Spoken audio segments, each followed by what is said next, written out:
Bienvenue.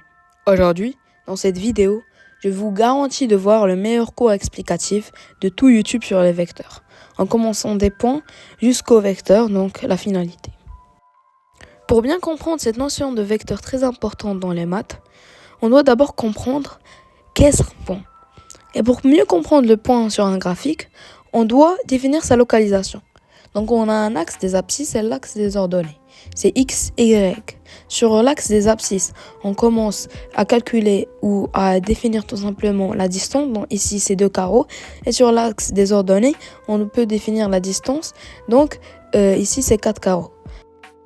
Maintenant, passons aux choses sérieuses. Le vecteur, contrairement au point, le vecteur représente un déplacement. Pour calculer les coordonnées du vecteur PQ, on soustrait les coordonnées du point de départ P à celles d'arrivée Q.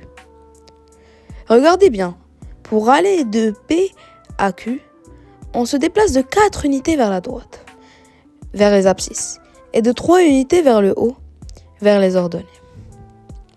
Le résultat final pour le vecteur PQ est donc 4 pour les abscisses et 3 pour les ordonnées.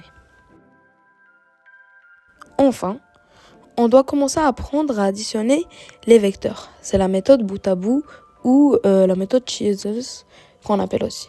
Donc, c'est aussi simple. On additionne le début du deuxième vecteur vers la fin du premier vecteur, comme vous voyez sur le graphique. Donc ici, on additionne V plus U. Donc ici, on a le vecteur entier qui est oméga, si je ne dis pas de bêtises, est égal à V, le vecteur V, plus le vecteur U.